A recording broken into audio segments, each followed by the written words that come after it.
What's going on, everybody? It's the Bulls Show, aka Aidan, and welcome back to another video. Ladies and gentlemen, it is time to finally finish the season reviews for the Chicago Bulls, as there are 3 players left remaining to discuss, and funnily enough, that's the big 3 that's been known for the Chicago Bulls in DeMar DeRozan, Zach Levine, and Nikola Voosovich. We're going to take a deeper dive into these players' seasons and whether or not they were successful or unsuccessful for the Chicago Bulls. But before we get started, please like and subscribe to the Bulls Show. Turn notifications on and let me know in the comments below your thoughts about the Chicago Bulls regular season, seasons for these big 3. Were they successful? Were they unsuccessful? And what do you think we can do to improve if the big 3 was to stay here next year?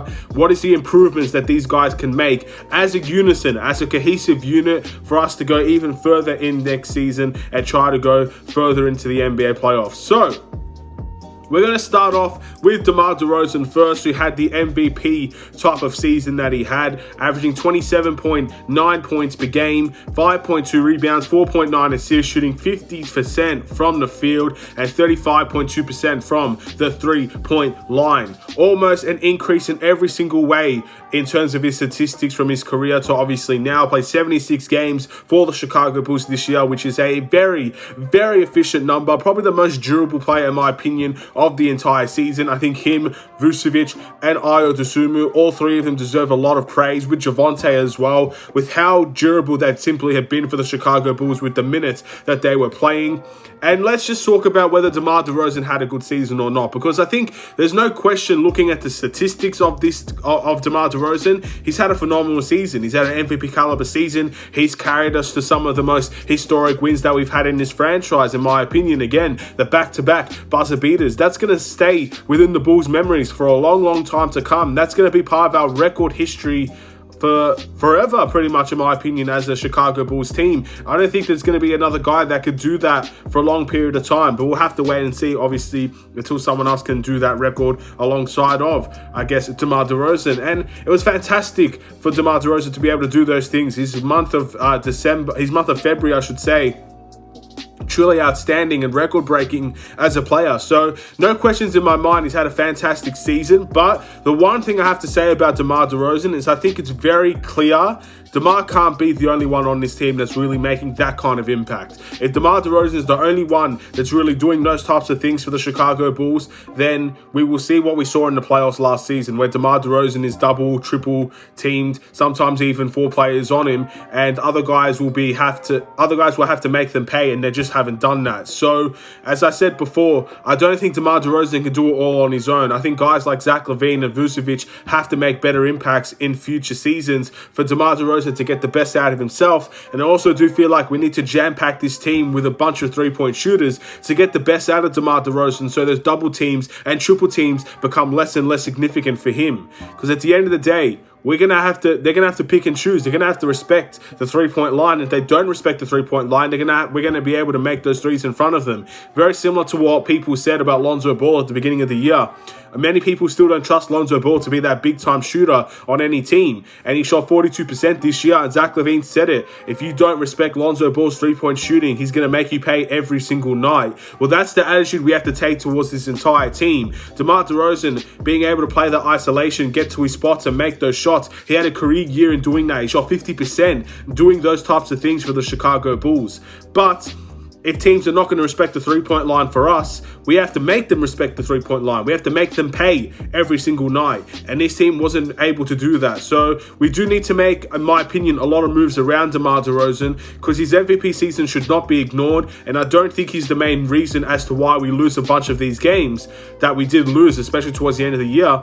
But we got to make a team that's going to be ready to make them pay in all aspects of the game, whether it's from the 3-point line, whether it's our transition play, our attacking ability to get to the basket, whether Zach Levine and Voosovich can take over some of these games as well to take the load off DeMar DeRozan. Whatever it is, we need to have more avenues to make teams pay from. Instead of it just being DeMar and Zach in isolation, we need to do more. We need to have more. And that will make DeMar DeRozan a more impactful player, even though the stats might be a little bit less for him next season. But the impact will be the same. That's the type of, direction that I think we should go around with DeMar DeRozan.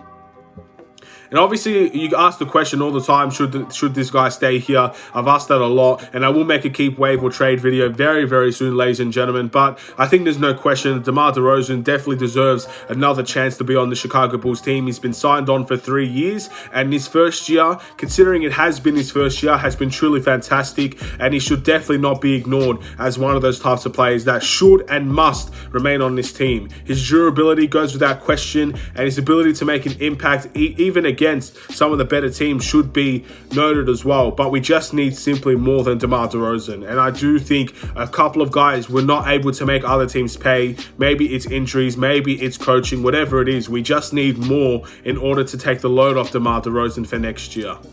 Let's talk about Nikola Voosovich. Now, Nikola Voosovich, again, extremely durable player, playing 73 games for the Chicago Bulls this year, and his season averages was 17.6 points, 11 rebounds, and 3.2 assists, shooting 47.3% from the field and 31% from the three-point line. Now, the stats that you should really be focused about is A, his durability. I can always praise Vucevic's ability to be healthy and be present for the Chicago Bulls, no matter what you say about how talented he is or how he's either messed up or he's improved, he's average or he's below average. Whatever you say about Voosovich, his durability has been fantastic for this Chicago Bulls team, and that should definitely be recognized. But the other stats you need to look at, in my opinion, is his efficiency. Again, 47% from the field, his career average is 49. Not a big difference, but the three-point percentage is a huge difference. 34.8% from the three-point line, and he shot 31% this season from the three-point line. His average is 34. So, as I said before, that's a huge difference in terms of the three-point line. And you saw a couple of years where Voosovich shot 40% from the three-point line. Again, you're looking at the years for Orlando. A lot of that is within or very close to the 40% from the three-point line type of range. That's how talented he was for the Orlando Magic and his ability to shoot the three. But in saying that, there's a lot to unpack with Nikola Voosovich and whether or not he had a great year or not. I want to take a look at his three-point attempts, ladies and gentlemen, because that is something that's very interesting. So he actually took the most three-point attempts outside of maybe... Oh yeah, he pretty much took, outside of his last year with Orlando, this is the most three-point attempts he's taken with the Chicago Bulls from this year, and obviously last year, the Chicago Bulls. The 2 years he's had here, he's had the most three-point attempts of his career, which is very, very intriguing. But again, this is also the time where he's had one of his worst years from the three-point line. So that kind of where it all went wrong, in my opinion, for Nikola Voosovich. He had the most three-point attempts, and he had the least amount of percentages made with this Chicago Bulls team. Because in the paint, when it comes to his efficiency, I thought he was relatively good. There were a couple of times where you see him miss a layup or two and he gets frustrated or flustered, claps his hands and goes down the court, not really playing that defense. But for the most part, his efficiency from the paint and from the mid-range has been okay. It's been totally acceptable in my opinion. It's the three-point line that really made Voosovich have, I guess, a good year to a mediocre year, which in my opinion, he's had a mediocre year. But in saying that, 17.6 points and 11 rebounds is a great year for most centers. I think most centers would take that in a heartbeat. But for Voosovich, it is a very underwhelming season for him. So that's the level that he's been at in previous years, where he's been able to get to those 23, 20 point per season games. And this season, he's had a little bit of a down year. I also think his rebounding has been exceptional. He's been a phenomenal rebounder for a long time now. And again, this is just another element of his game that he takes pride in. And he stood up to the task in the rebounding side of the ball. We are one of the worst rebounding teams in the NBA. Yet Voosovich is little to none of that problem, in my opinion, in terms of rebounding. Maybe in the playoffs, he was a big reason for our rebounding woes because he was from the three-point line the whole time. But in terms of actually rebounding the ball, I thought Voosovich was outstanding this year. Points in the paint, very, very good. That's where he had the most success. The three-point line was where he let himself down. Again, a little bit of a mediocre year for Nikola Voosovich. Now, the biggest question in this retrospect, should we bring Nikola Voosovich back? I said in a video a while back, if you want to bring Nikola Voosovich to the Chicago Bulls team, it's very similar to what I said about DeMar DeRozan. In this video, you need to make a team around him as well. Again, I think the big thing to take away, we need some size to help Nikola Voosovich when it comes to the defensive end, because his weaknesses are being heavily exposed with this current team and the small ball lineup that we play. But Voosovich simply cannot be the number one three-point option on this team. The two three-point options that the Chicago Bulls seemed to have when Lonzo Ball was out was Kobe White, Zach Levine, and Nikola Voosovich. In the NBA playoffs, Nikola Voosovich was our number one three-point shooter, our number one three-point attempter, and obviously he made the most threes on this team, I believe, as well. So all of those things, in my opinion, I don't think should be happening as a center. And I said this to a friend as well. I don't believe any real competitive team in the NBA should have their number one three option be their center. As talented as Nikola Voosovich can be from the three-point line. And eventually, I pray that he could get back to that 40% three-point line shooting for the Chicago Bulls. I'd love to see that happen for Nikola Voosovich, but I think that's just how it's supposed to be. He should not be the number one three-point option on this team. I don't think any center, even Karl Anthony Towns, who won the three-point contest this year, I don't think he should be your number one three-point option, because at the end of the day, there are certain things that I guess centers can do better when they're in the paint, like rebound, like go into the post, like be a bully, like Voosovich can be for most teams in the NBA. 80% of the league, in my opinion, can't guard Nikola Voosovich. So in most games, he has to become a paint presence. And I think he could definitely do that, in all honesty, if we make a team around him that allows him to do that. And again, he will also be the beneficiary with the three-point shooting team of not being double teamed as much when he goes into the post. Because when he goes into the post, players will double team Nikola Voosovich. But if you've got four other three-point shooters out there, then he won't get double teamed as much, and then his paint production will increase just a little bit for the Chicago Bulls. So I am open to seeing Nikola Voosovich return next year. At the end of the day, one bad season won't necessarily deter me from saying I want to trade him. I'm sure I've said in the middle of the season I would trade Nikola Voosovich, and I'm sure I've said I want to give him another chance. My mind has changed on Voosovich almost every day. That's truly what it feels like when I talk about this player. But if you're asking me at this point right now, I think Voosovich needs a team around him that makes him better. And I don't know if this team is necessarily the one to do that, which is very unfortunate because he is a talented center. And I do think we do need to have more size and more three-point shooting so we can limit those weaknesses that got exposed heavily this year. I can't say he had a great year as a Chicago Bulls player, but I'd like to see him given another chance. And again, he's on an expiring deal. So if there's an opportunity there for the Chicago Bulls to maybe trade him, I'm not going to be against that. But also, if we don't bring him back after this year, I won't be against that either if he fails to deliver. Maybe he can take a team-friendly deal so we can go after another center that maybe he can come off the bench for. I don't know. That's the future. We'll have to decide that at another time. But at this point in time, I'd like to see him get another chance, and we'll see how we go. Zach Levine is next. I've already mentioned Zach Levine's stats a while back. 67 games for a guy that was injury prone all year. That's outstanding in my opinion. He averaged 24.4 points, 4.6 rebounds, 4.5 assists, 47.6% from the field, 38.9% from the three-point line. Again, above his percentages in terms of the field goal and the three-point line, which is very, very interesting in my opinion. He had a good increase in his free throw percentage as well, which is nice. But a down year overall compared to last year. Last year, he averaged 27.4 points, and he had a little bit more assists that year as well. This year, not that much for Zach Levine, only 24 points per game with a little bit less of an assist number as well. With Zach Levine, he had a down year, but again, I think his potential is very telling. You see his stats with all those injuries and with the poor IQ as well. One of the best things I say about Zach Levine all year is that he's never been on a winning team. This is his first winning team. A team that made the NBA playoffs, a team that has won more games than they have lost. That is the first time Zach Levine's been on a winning team. You can take that as a negative if you like, saying he's not a player that wins games, he's not going to be a franchise player. You can say all those things, but in my opinion, I take that as a positive because now Zach Levine is learning what it takes to win games.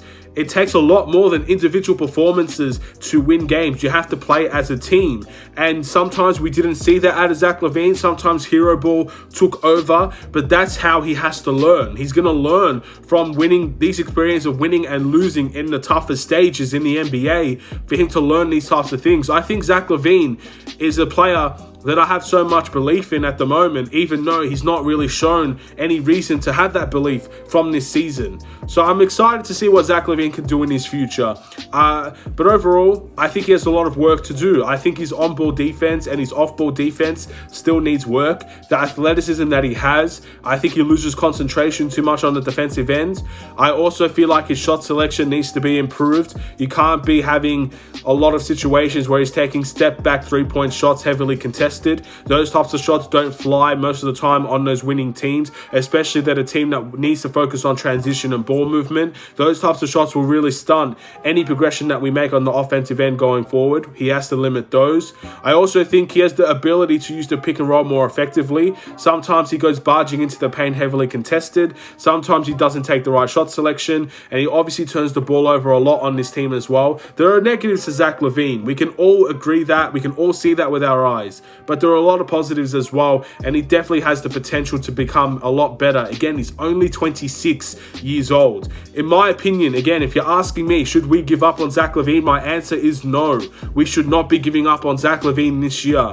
There will be many people that disagree. There'll be many people that agree. But in my opinion, Zach Levine should get offered the max contract for the Chicago Bulls. I think his previous years for this team has shown that he can be a max contract player. And I'm hoping that this season, the injuries really were the reason why he had a down year overall. But even if it isn't, if AK wants continuity, if AK wants to make this team consistent and continue to be the way that it is, if he wants the key core players to be on this team next year, you have no choice but to give Zach Levine the max contract in my eyes, because there are a bunch of teams that will be willing to offer Zach Levine a max contract.